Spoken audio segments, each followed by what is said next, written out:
Welcome into 310 to Left, brought to you by your New England Ford dealers and F-Series, America's best-selling truck for 48 years, the official truck of the Boston Red Sox. Travis Thomas here with the legend, Tom Caron. TC, you know I think the world of you. It's an honor to be here doing this show with you, my friend. Welcome. Thank you. We can just keep doing this for the rest of the hour. That sounds good to me.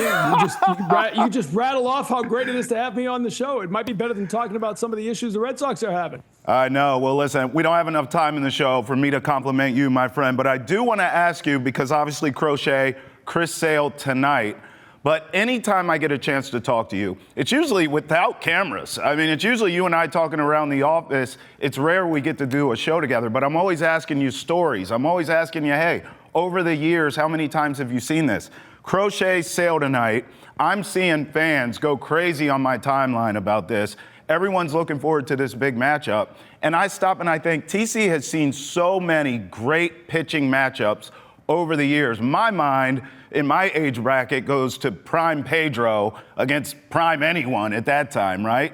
I mean, can you just talk to me about the magnitude of this matchup compared to what you've seen over the years, TC? Yeah, you know, I mean, it's totally different. The stakes were higher, obviously, and it was Red Sox Yankees. But the thing I woke up thinking about this morning was the 1999 ALCS when Roger Clemens pitched against Pedro Martinez. Like, we were just so fired up for that one. Yeah. And this is very different because it's May. I mean, let's not get carried away. And it's the National League Atlanta Braves, not a team you're fighting for anything. But there is a little bit of that same feeling, right? Ace versus ace. The one that got away versus the one you went and got. The guy who's replacing the guy who got away. The guy who got away winning a Cy Young Award, which, you know, Roger Clemens went and did after the supposed twilight of his career, as Dan Duquette put it, before he left for Toronto and then wound up a Yankee. So there are similarities. I'm glad you brought up Pedro, though, Travis, because I think both of these guys coming in sort of fit the same bill Pedro fit when the Red Sox went and got him. And let's talk about Crochet, because he's the guy here now, right? Right. When you went and got Pedro, you were getting him from the Montreal Expos, a team that was no good. And you really didn't know how good Pedro could be when you threw him into the cauldron of a playoff race in Boston. And he got to Boston, and he was great already. But he became a Hall of Famer, right? He elevated his game as the stakes got higher. He was better the bigger the game was. And we're getting a little feel of that with Crochet, right? He's come in after some losses, and he stopped a couple losing streaks, which is what you want from your top of the rotation guy.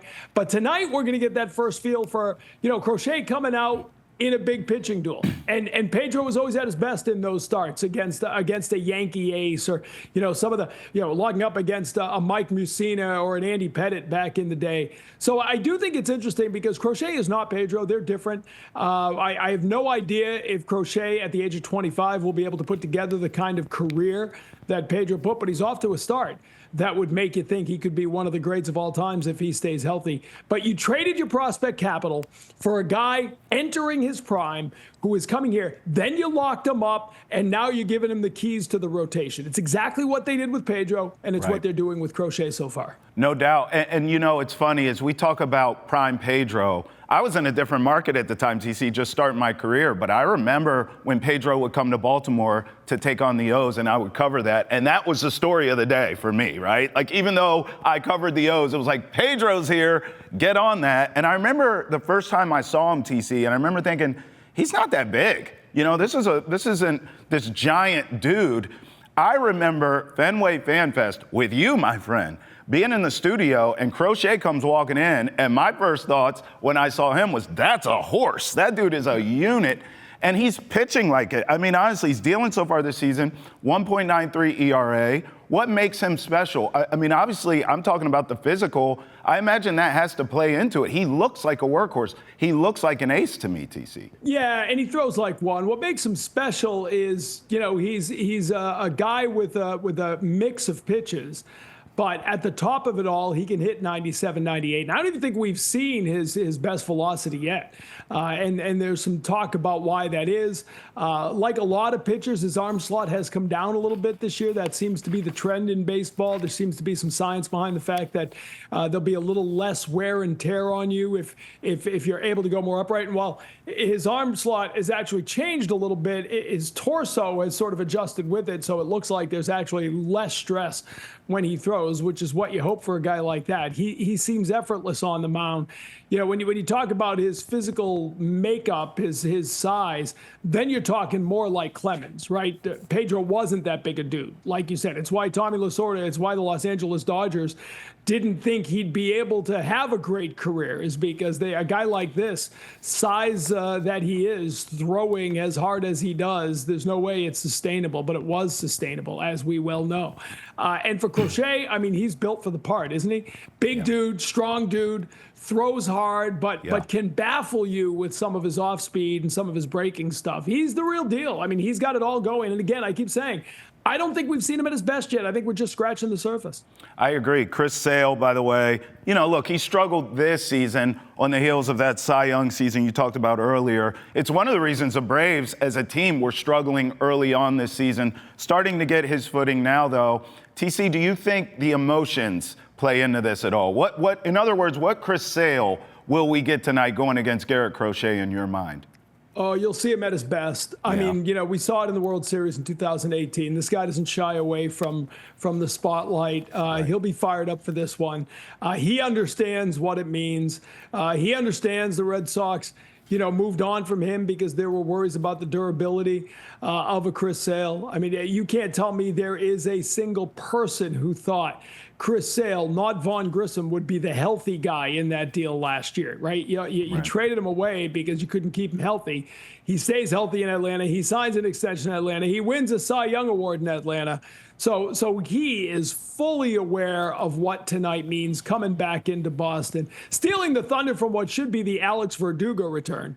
No, I'm just kidding about that. But it's I got you, TC. It's no doubt that he's going to be fired up for this. The guy's a big game pitcher. He's a great one. There's no doubt about it. And he's going to be at his best tonight. I'm really fired up for this. I mean, we do a lot of games. But I am excited to get to the ballpark today and watch these two guys go mano a mano. So am I. Listen, what do you think the crowd's going to be? Because one thing I've noticed since I've been here in market, this is year 3 for me now, TC, and it seems like, you know, the fans always supported him and showed him love. Now, when I arrived, he was dealing with injuries. He was sort of in and out. You didn't know. But it always seemed like the fans' support was there for him, even during that time. And then, of course, he goes to Atlanta, as you laid out. That Fenway crowd tonight, they're going to be supportive of this guy, aren't they? That's a feel I get. I think you have to be. The guy did. I mean, he won your World Series. That's right. He baffled Manny Machado with the final pitch of the 2008 World Series, buckled him at the plate. If that didn't get you fired up, I don't know what did. A, they won a World Series, but B, it was Machado. That's right. I mean, we don't like Machado. So, you know, buckle him, make him look foolish, and then go on to win the World Series. This guy, listen, the only controversy around Chris Sale were the injuries. And that's not a controversy. That's just a guy who ran, you know, as Dennis Eckersley would call it, it was buzzard's luck. You know, the bike accident when he was coming back, if anything, you got fired up that he was too intense a competitor, beating up a TV in Worcester after that rehab start. So, I mean, listen, you should stand on your feet. You should give him an ovation. He helped you win a World Series, and he got traded away because the Red Sox didn't think he could stay healthy. But there's nothing Chris Sale did while he was here in Boston that should make you not like the guy. This isn't a guy who badmouthed the organization. This isn't a guy who sulked or did anything. He gave you everything you could ask for, and in the end, his time was up, and now he's back.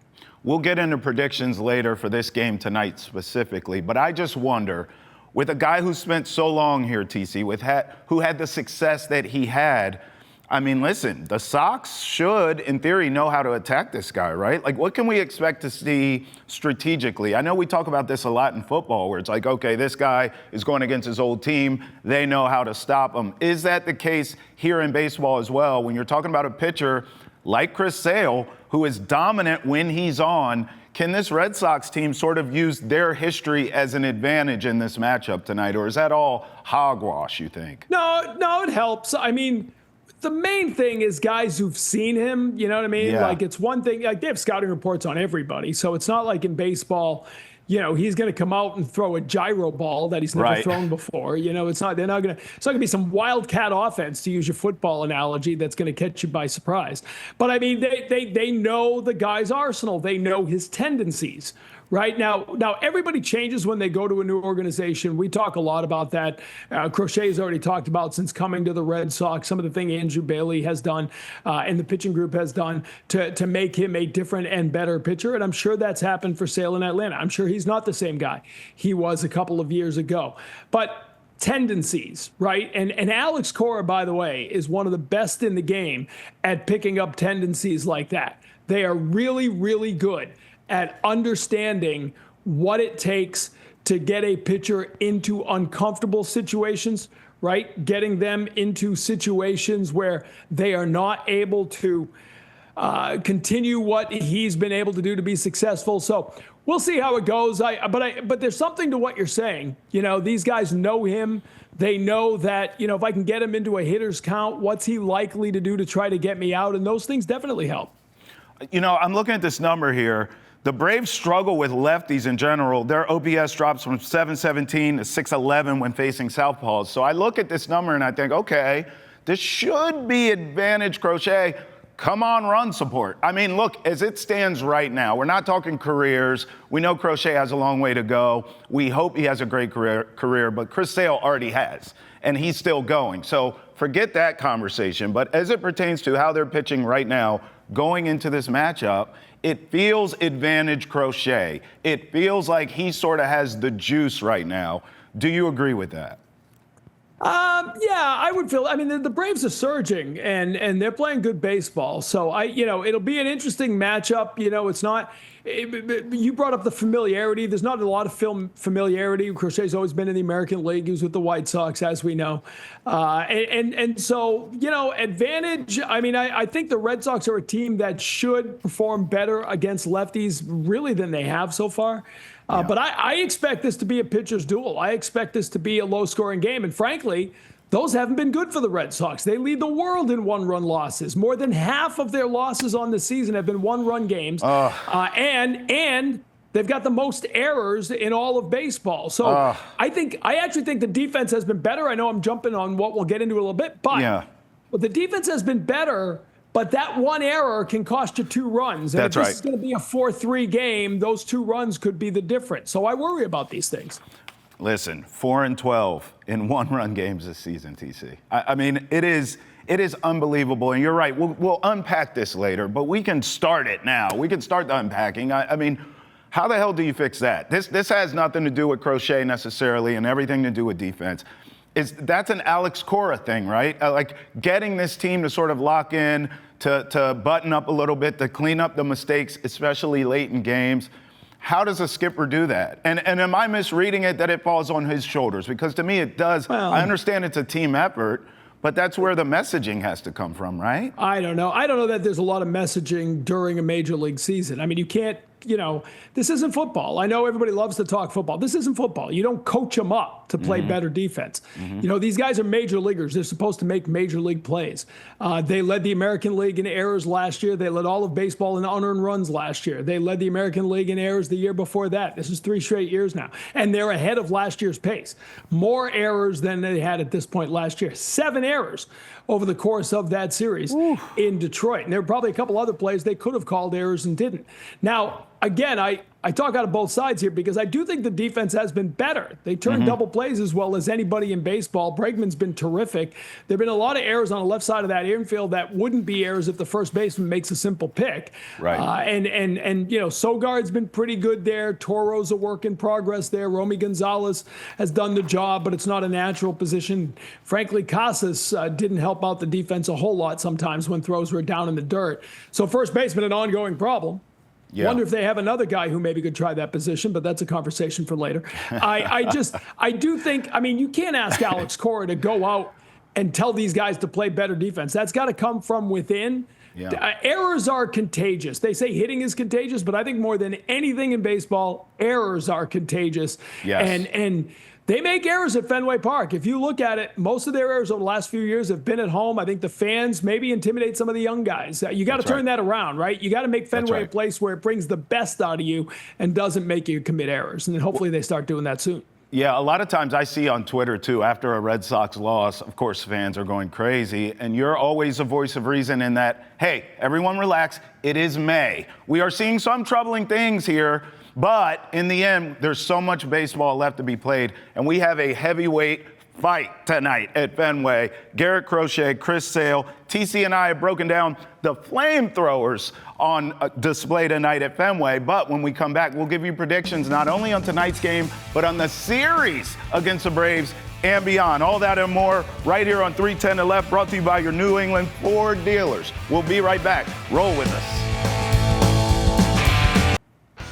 Welcome back to 310 to Left, presented by your New England Ford dealers. All right, TC, before we break down Braves, Sox, tonight at Fenway, Sale, Crochet, heavyweight.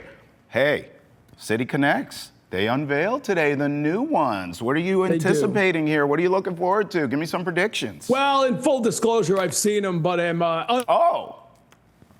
under an embargo and later today. So I think they're great. I mean, there's been some stuff out there on the internet, and I don't think what I've seen is exactly what they are out on the internet, but I think everybody has an idea. They kind of teased it yesterday with the door opening out on the Green Monster, right? Yeah. We know what the theme is going to be.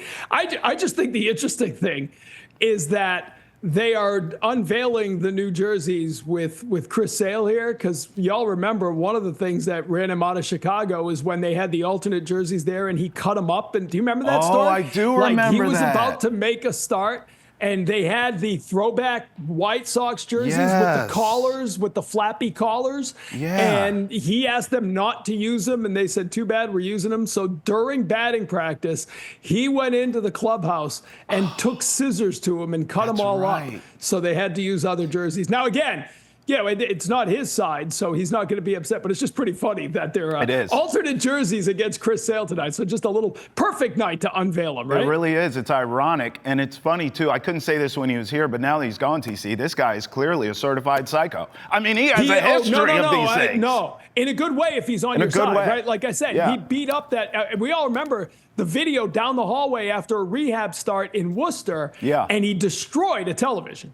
Like, he was just so angry at himself. This was a minor league start for a veteran who won a World Series. Right. I want that out of my guys. I love that Garrett Crochet, after one of his outings, when I think he went 6 innings, didn't give up a run, was like angry at himself after the start, talking to the media saying, I got to be better than that. I got to be better than you. Struck out 9 and didn't give up a run. I love aces who never think they have reached their best, who always think there's a better, Roger Clemens probably said that after his best, his 2-time record-setting strikeout games, probably said exactly that. So, I just think it's funny that the new jerseys come out right in front of Chris Sale's face. I know, it's funny. If you are a wall-mounted TV or a Gatorade cooler around an ace, you hate to see an ace coming. You just hate to see it because jersey. They're all wired differently. All right, as far as this game goes tonight, both teams now hovering around 500. Braves got off to an atrocious start. They're playing better. Sox are trying to figure out these close games, as we've talked about. How do you sort of see, we'll talk the series, but how do you see tonight shaking down? A low-scoring game, right? Yeah, I see it as a low-scoring game. The Red Sox, listen, back-to-back walk-off losses to Detroit, who were the best team. If this team were 8-10 games above 500, you'd actually look at that series in Detroit, even though they were swept, and say, those last 2 games were highly entertaining baseball games, and they played toe-to-toe with the team that has the best record in the American League and the best home record in baseball. So you feel pretty good about it. Trouble is you don't, because they aren't 8 or 10 games over 500. They're under 500 now. And I'll tell you what, it's the longest homestand of the year. It's 10 games at Fenway beginning tonight. They are under 500, as we said, and I'm not the only one to say it. Like, if they don't put together a good homestand, then you're hitting Memorial Day and beyond, and you got to start thinking about, are we making changes? And by changes, that means, is it time for Roman Anthony and Marcelo Meyer? Is it time to do something to jolt this team? And I don't think you're there yet, but you're getting there, right? If you've got to have a winning record on this homestand, minimum 6 wins. And it all begins with Atlanta because, frankly, the Mets are rolling into town Monday, and they're a juggernaut right now. Yeah, they Baltimore is a team you should be able to take care of business. It's a 4-gamer on the back end. Yep. But you really got to set the tone tonight with Crochet on the mound. I like that. I mean, 6 out of 10, I think that's doable, and I think it gives this team a lot of momentum moving forward. I agree with you. Looking up and down this lineup, assuming Crochet's dealing, where are we getting the run support? Because honestly, TC, the talent is there. We all know that. But trust level for me right now, if your last name isn't Bregman, I don't know if it's there for me. Who do you think are the keys in terms of getting Crochet what he needs to go out there and get the win tonight? We know he's a workhorse. We've talked about that. But if he's going to outduel Chris Sale, he's going to need some help from his friends. Do you see any key guys tonight, or do you think it'll be a group effort? Well, a couple of things I'm looking at. First of all, the right-handed stick. So you mentioned Bregman. It begins with him. Yeah. You know, Bregman's been trying to will this team to playoff level success since he got here, right? Yep. And we know the whole backstory is he's been to the playoffs every year as a pro, and when you ask him about that, he quickly points out he was in the playoffs every year in college and high school too. So this is a guy who talks about himself as a winning player, talks about this being a winning organization. Well, it hasn't been for a few years now. So it's time for him, and he knows this, to lead the way, and he's done everything you can ask for at the plate. So Bregman against Sale, I like. Trevor Story, I had that 3-run home run a couple of nights ago, but it's been rough going. That was his first extra base hit in 70-something plate appearances. So it's Story's got to get going at Fenway Park. And then after the right-handed guys, I'm looking at Rafi Devers. This is his first home game tonight since the whole controversy about first base broke. He said those comments after the last home game. It was that Thursday, 2 Thursdays ago, before they hit the road to Kansas City, that he had the comments that erupted into a full-blown controversy. He went out there and was absolutely on fire in Kansas City, so clearly doesn't mind being in the middle of this whole discussion. He's going to come home tonight. It's going to start again, right? All the local TV guys are going to be there. All the writers are going to be there. There's a lot more media at a game at Fenway than there is at a game in Detroit and Kansas City. Absolutely. So he's going to be in the middle of it again. The conversation begins again tonight, and he's handled it beautifully. So I expect him to step up, and even though it's lefty on lefty, I expect him to have a good game against Sale. Yeah, no doubt. And listen, on the other side of this coin with Chris Sale, one of the reasons he was able to get a Cy Young, although obviously he was healthy and we know he's great, he has great stuff, but it's the usual suspects for the Braves. I'm looking at their lineup now: Ozuna, Olsen, Riley, Albies. We know the name. So again, this is a matchup where, yes, we're talking about the Red Sox getting some run support for Crochet, but my God, Sale, in theory, should get it as well. That team's starting to play better, TC, and they just have murderer's row in terms of superstars on the Braves side to help him out. Yeah, and Alex Verdugo, not part of that murderer's row. No. Okay, but you talked about the reception that Chris Sale gets. Yes. Pretty sure I know the reception that Alex Verdugo is going to get. And it's not going to be the same warm, loving embrace. Nor should it be. Chris Sale is going to get. Nor should it be. You remember last year when he came back with the Yankees for the first time? Had a hell of a first game. He did. Hit a home run, pimped it around the bases, enjoyed every moment of it, but then was nothing after that first game against the Red Sox. Right? Where have we seen that before? And lefty on lefty, he may not even be in the lineup tonight, but he's been pinch hitting for them at times. And so that's a subplot to all of this, I think, right? Watching how that plays out in front of us. But the difference is, you said they're both hovering around 500. The difference is the Braves have put together a pretty good run to get there. I think the Braves are feeling pretty good about themselves. I thought it was interesting after the loss on Wednesday night that Alex Cora was very positive. Usually after a walk-off loss and being swept, you'd be able to sense the frustration and sort of a message between the words of Alex Cora. I didn't see it the other day. He said, I thought we competed. I thought we played great. He doesn't usually talk like that. So, it's always interesting when you listen to Alex Cora talk, right? The last couple of years, breaking camp at the beginning of the year, he pumped the tires of this team, right? He said, we're a good team. It's almost like he was trying to get this team to believe in itself. Breaking camp this year was a different message. He was like, no, we don't need to talk about us. We know what we are. In other words, this is a really good team. I don't need to pump them up. Now it sounds like he's trying to pump them up a little bit, which tells me maybe he's worried about the confidence level of this team right now. The 1-run losses, they start to take their toll, man. A lot of players over the years have told me it's easier to walk away from a 10-run loss than it is to walk away from a walk-off 1-run loss. Right. And that one on Tuesday was excruciating because you had to lead in the 10th inning, you had to lead in the 11th inning, you wound up losing that game. Those are tough ones to lose. The strikeouts have been piling up. They have by far the most strikeouts with runners in scoring position.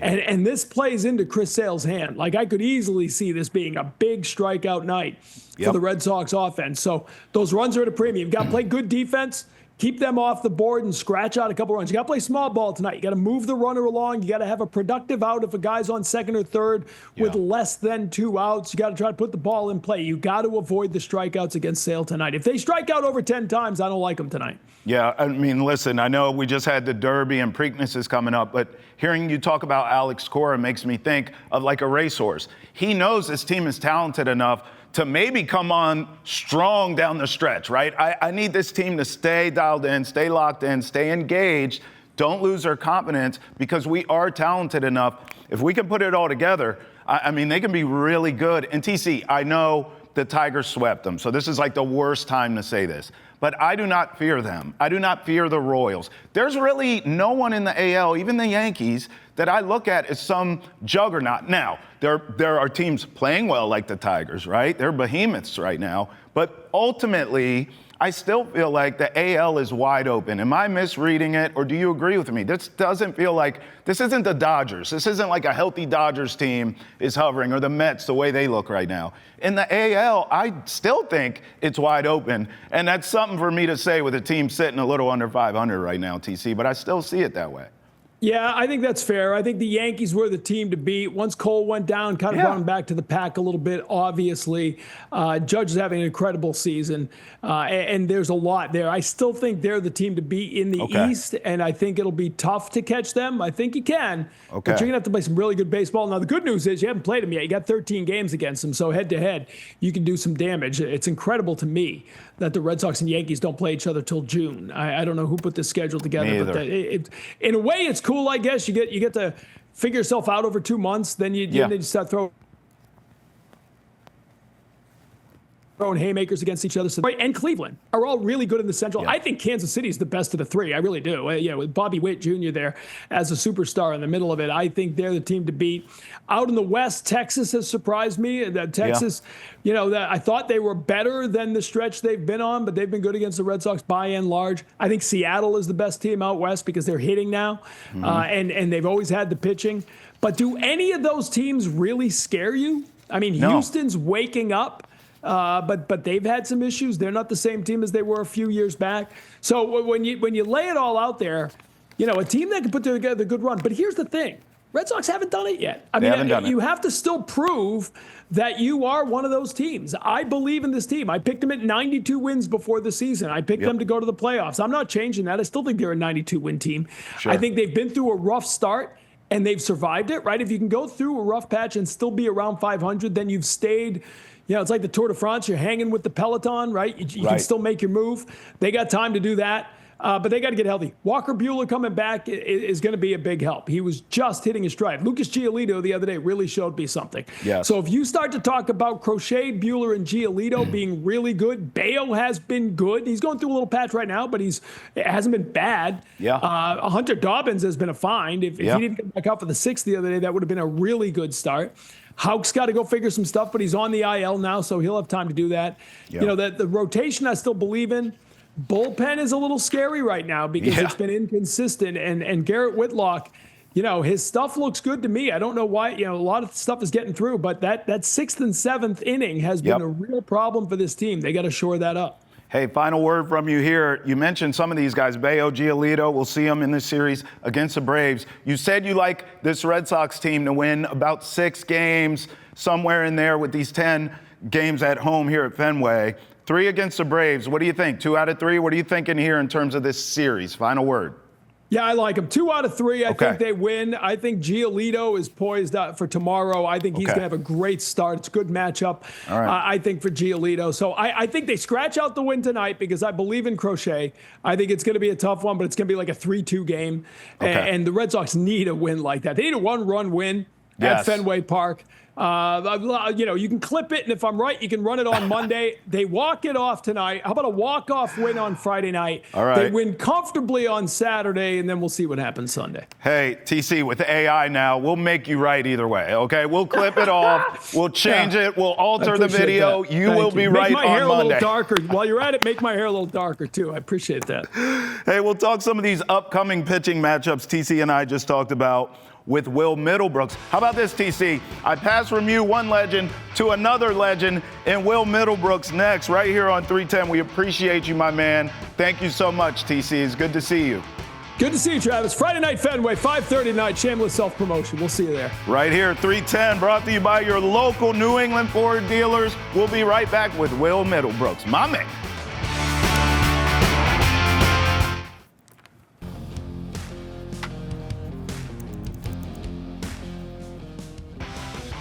Here we go. Welcome into 310 to Left, brought to you by your New England Ford dealers and F-Series, America's best-selling truck for 48 years and the official truck of the Boston Red Sox. Travis Thomas here with my main man, Will Middlebrooks. Will, I did a half an hour with TC, one legend. Then I look up, I look in the bullpen, you're coming out. I'm like legend to legend. I'm cooking with gas. Let's go, baby. Welcome in. What's going on? It's hard to back up TC, so I'll do my best. I just told you, I'm straight out of I just got home yesterday from Detroit. Yeah. I come home to a sick kid. I got one kid home from school right now. I'm trying to get in the gym. I'm trying to preserve this. I don't call it a dad bod anymore. I'll call it a father figure. Yeah, right? That's what it is. That's what it is. Dad gang here. We're just two guys in the dad gang doing the best we can. I hope she feels better, by the way. All right, let's start here. Garrett Crochet. Chris Sale. This is a heavyweight bout, Will. How about Chris Sale coming back to Fenway with another Cy Young with the Braves? Like, hey, this is what I do. And now Garrett Crochet is wheeling and dealing. What are we going to see? I'm comparing it to a heavyweight bout, but that's what it feels like to me. That's the best way to put it. These are just two alpha dog aces. Yep. They want the ball in the big moment. Chris Sale wants to come into Fenway and do us dirty. You know that, right? And it's not like because he doesn't love everybody. There's a lot of love. He loves the Red Sox organization. When he first went to Atlanta, he said to Jemai, when he was he said just one thing to the fans, I just want to say I'm sorry, right? Because he didn't feel like he lived up to that contract with all the injuries and all that. And regardless of the World Series and all that, he was hurt a lot the last few years. And unfortunately, that's how fans remember you. They forget about all the good stuff when the most recent memory is you being hurt. Right. So he's going to come in and have his best stuff. And this is going to be a dogfight. And I think Crochet's up for it. I think this is something that, you line these guys up to each other and you're thinking, okay, Crochet's the new Chris Sale for this organization. Right. They traded Sale. That trade hasn't looked great up until this point. Mm-hmm. But it was something the Red Sox had to do. I'm not sure he has the Cy Young season he had last year if he's still in. He needed to wipe the slate clean. I would agree with you. I'm also so thankful to have you because now I can finally put to bed, hearing it from a former player's mouth himself, when players say, oh, it's just another game. I'm not thinking about this. It's just another game. That is bull jive, and you just confirmed it for me. Of course you're thinking about it. You sometimes you have to attack it that way. You can't go into it thinking, okay, this is bigger than what it is. Right. And and they say that because they're trying to trick themselves sometimes. Mm-hmm. I've been there. And it is the same game, but some games mean more, and they mean more when you just got swept. Also. Yeah. So, and you're coming home. You played really well at home this year, based off, compared to the last couple seasons. Atlanta's 7-15 on the road. Obviously, they had a terrible start to their season, and they're playing better baseball now. But this is going to be a fun one. This is a good one to have a ticket to. No doubt about it. Listen, this series, you get 3 games against the Braves, who are starting to play better now. Sox are still trying to figure out close games. And you get Giolito, you get Bello here. As you sort of look out throughout this series, give me some predictions here. Are they taking 2 out of 3? TC said he thinks they'll take 2 out of 3. I'm with TC. Are you there? Yeah, I am. Okay. I actually think they beat Sale. I think Crochet's throwing the ball better than Sale right now. All right. They both made 9 starts. Crochet's thrown about 56 innings. Sale's thrown about 48. They've struck out about the same. Strikeout numbers are still really good for Sale, but you start looking at his stuff. His fastball's getting hit. And what stands out to me the most, and this is why I think he won a Cy Young last year. Obviously, command is one thing and velocity, but he had a really good third pitch last year. His changeup had like 155 batting average against. This year, it's over 400. So he doesn't really have his third pitch. He's throwing it less. He's kind of gone back to a two-pitch guy, that fastball and the slider, and the fastball's actually been getting hit pretty hard as well. The slider's still really good. It's still a good pitch for him. If there's like a bold prediction, I'll say Raffy Devers takes Sale deep over the monster. Oh, I like that, Will. Fastball, lefty on lefty, and kind of when Raffy comes home, he kind of gets, not that he needs to be locked in more. He's been swinging the bat great over the last couple weeks. But he loves that monster, and he'll take that left on left fastball, and we've seen it so many times, and just shoot it to left over that monster. You know what, bro? Like, every time I talk to you, this happens. You talk me off the ledge. Because I was just saying to TC, you look at the Braves, like Chris Sale, one of the reasons he got a Cy Young last season, nothing against him. He's got great stuff, and we know if he's healthy, he's the man. But I'm looking at their lineup. Ozuna, Olsen, Riley, it's the usual suspects here, Will. Yeah. Albies, like they are just ridiculous lineup-wise. So when I hear you talk about the Sox, anyone not named Bregman, because that's who I trust right now in this lineup, right. But you gave me other guys, especially Devers, that I can lean on in this series to have a big series. Because if you just look at the lineups and you just line up talent for talent, couldn't you argue the Red Sox, talent-wise, are right there with that Braves lineup?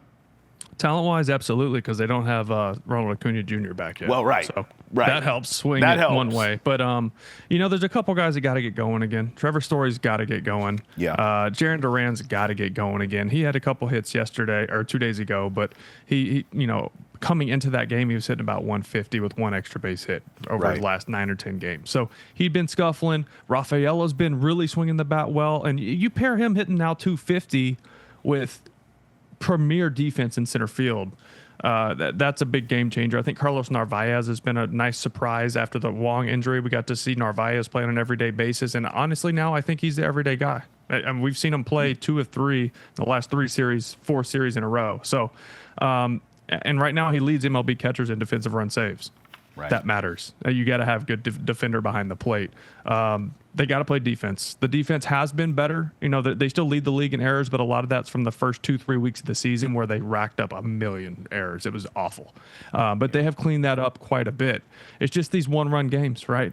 Half or over half of their losses have been by 1 run, and it's been all these blown saves and guys coming in the bullpen. And Slayton looked good again in Detroit. He found his fastball again. He found his breaking ball again. He looked locked back in, which that'll be huge because they had been using Weissert in those big spots. And he was really good, too, for a while. And I feel like he needs just a little bit of a break in the leverage situations. It's that point of the season where guys kind of have to get that second wind. But this all goes to Garrett Whitlock. Well, we got to get Whitlock going again. That's the thing. That's the kicker. Because if his ability to not only give you leverage situations in the 7th inning when maybe Slayton's down, or 8th inning when Slayton's down. Right.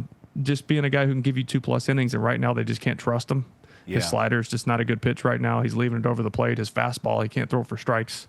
And then Chapman blew a save, but I'm not going to be on Chapman because he's been really good this year. He has. He's been phenomenal. Yeah.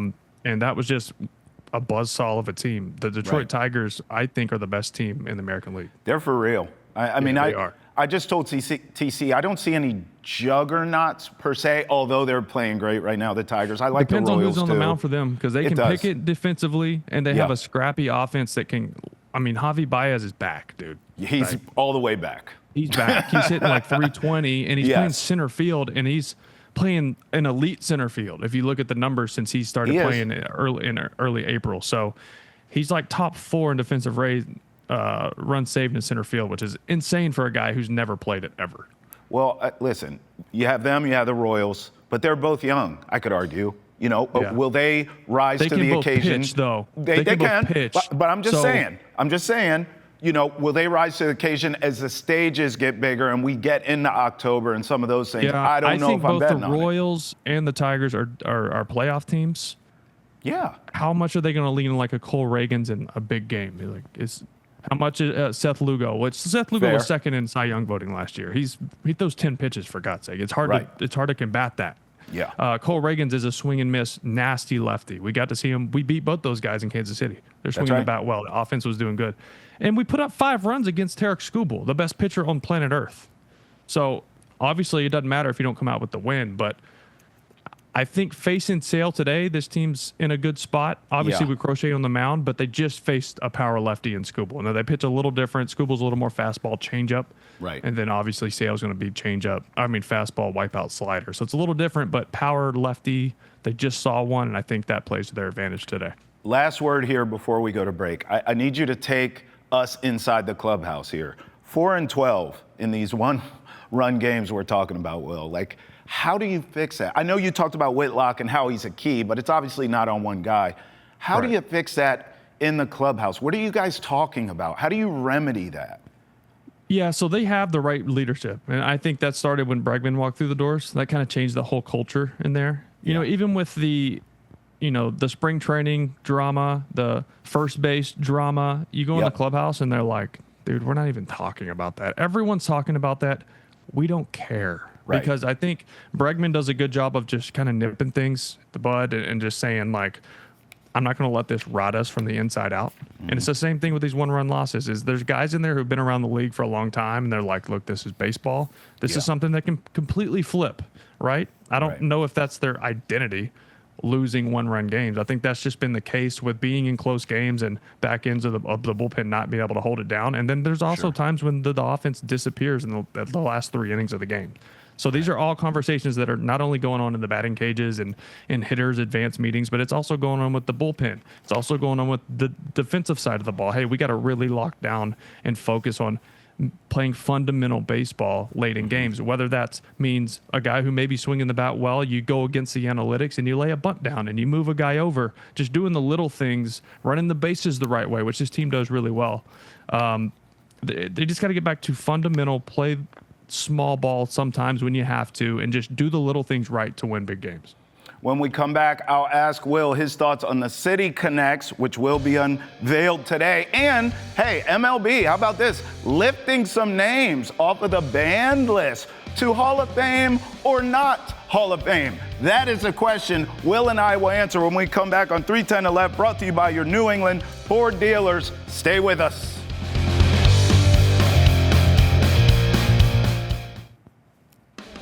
Welcome back to 310 to Left, brought to you by your New England Ford dealers.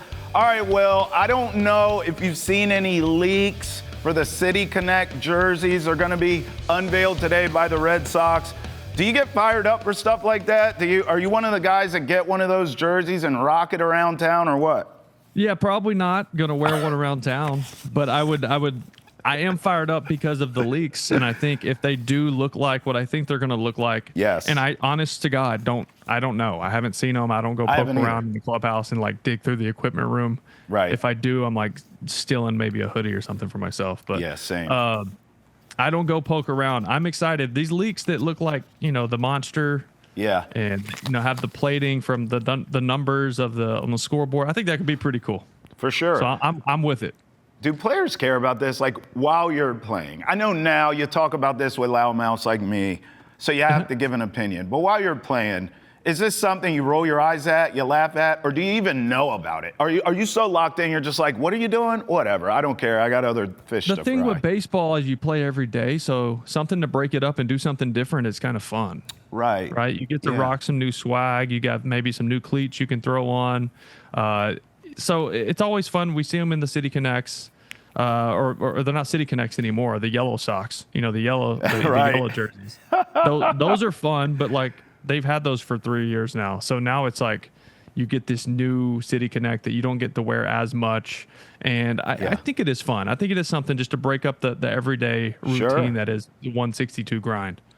Yeah, this is why I ask you, because I always assume you players are so locked into stuff, like you don't even notice things like this. But hearing you talk about how long baseball season is, how much of a grind it is, when you can insert something new and kind of get away from the mundane to spice it up a little bit, Will, if you will. Spice it up. Yeah. So then maybe the boys get hot in these things. Well, that's what I'm saying. When you put this stuff on, Will, as a player, do you feel the aura? Like, are you like, okay, you putting this on, you feeling fresh, you go out there and ball out? We'll tell you after 9 innings today. Because if they go out and get blown out, then I don't know how they feel about putting them on the second time. But you go out and play good ball against a Chris Sale, and Crochet goes 8 innings, 2 hits, no runs. Yes. Then you're going to be itching to wear them on Saturday. Yes. And Sunday. and every day. All so right. yeah. Yeah, one thing about you baseball cats, too. I've covered my whole career, Will. You guys are the most superstitious out of all the I always athletes. say I'm a little stitious. I'm not superstitious. you are. But if it comes to winning, Well, that's facts. what it's about. That's the name of the game. Facts. All right, let me ask you about this. MLB lifted some of these names off the ban list, most notably, obviously, Pete Rose, Shoeless Joe Jackson, now eligible. We don't even know if they're going to get in or not. Just sort of your thoughts on baseball doing this. Do you think it was the right move?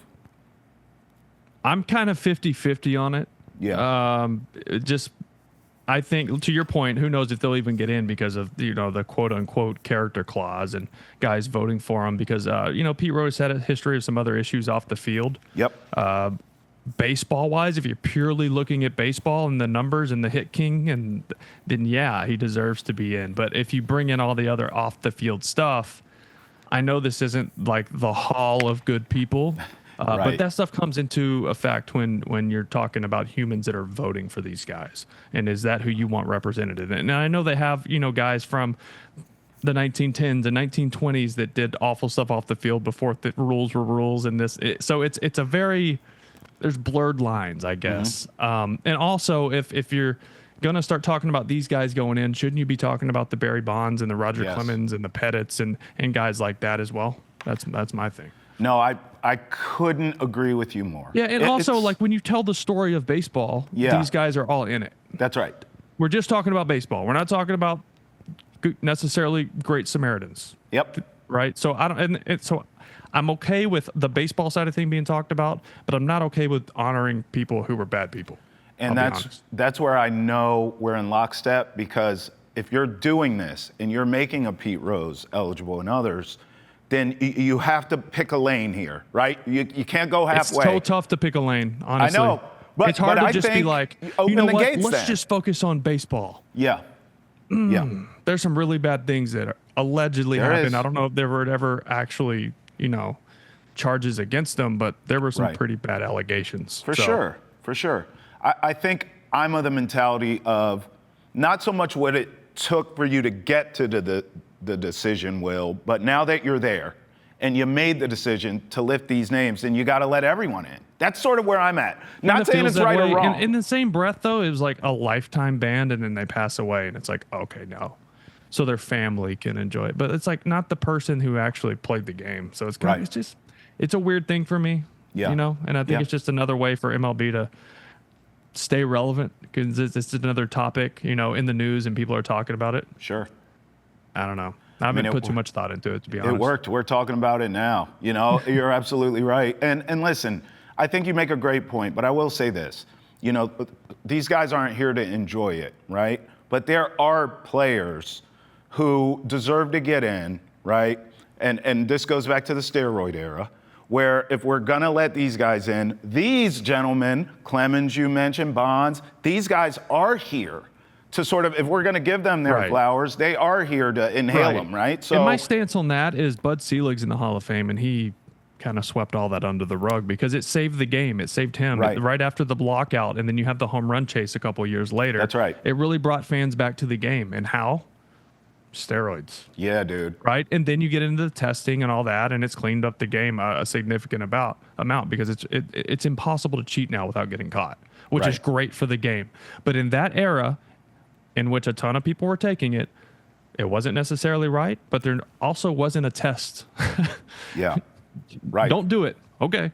Right. That's it. Like, all right, until they start testing guys, it's not really a thing where you can say, oh, they did or they didn't. There's a lot of guys who we say did it. We know they did it, but they never failed a test. So it's another blurred line when it comes to the Hall of Fame. But you can't tell the story of baseball without those guys. No, amen. And listen, let's clear this up, because this is just two guys talking dad gang. But in the end, we're not condoning any of this stuff. But with that being said, Will Middlebrooks, there was nothing better. To this day, I still remember that home run derby at Fenway. At 99. Mark Teddy Ball McGuire game came out before the game. Bro. Mark McGuire's hitting balls over the Coke bottles onto Lansdowne. Excuse me, over Lansdowne. I was going to the Pike, let's be honest. Right. Jeez. Hotel Commonwealth had dents in it. Yeah, dude. And I mean, bro just looked like straight out of Mr. Olympia. Like, you don't even have a neck, Mark McGuire. What are we doing? Oh, you hit the ball to the moon. I know. I know. And it's one of my favorite memories. It is, Will. Yeah, Like, I was born in 88. I was 11 years old. I was, 10 years old in the summer of 99, about to turn 11. And that was my prime, like, becoming a fan of baseball. And it's a core memory of Ted Williams coming out and me going, okay, I know who Ted Williams is, but, like, now I'm going to go learn more. I'm going to go read some books about him. And I got into, like, the art of hitting and, like, all these things that it really drew me. That All-Star game, that home run derby drew me closer to baseball. Wow. And it actually made me, so I was a huge Texas Ranger fan growing up. Yeah. But that made me more interested in the Boston Red Sox. And then comes 03, and I fall in love with the 03 team and Trot Nixon, and obviously I had the heartbreak against the Yankees. But then the next year, 04 won a World Series, and then 07 I got drafted by the team. And that's part of the reason I didn't go to college, because I was like, I can't turn down one of my favorite teams drafting me. So that was kind of the events that went down, and it all started with the 99 home run derby team. Bro, you're blowing my mind right now. Yeah. Right when I think I know you. Wow. Yeah. Now we know each other, Travis. Yeah, now Welcome. This is bonding. I don't know if you want to be inside my head, but here we go. This is bonding here on 310 to Left. I appreciate you, man. Texas forever, man. You're just a man, and clear I eyes, always clear eyes, full hearts can't lose, baby. That can't lose. I love doing shows with you, brother. For Tom Caron, Will Middlebrooks, Travis Thomas, we thank you for rolling with us here on 310 to Left, presented by New England Ford Dealers and F-Series, America's best-selling truck for 48 years and the official truck of the Boston Red Sox. Till next time, we'll see you then. Peace out.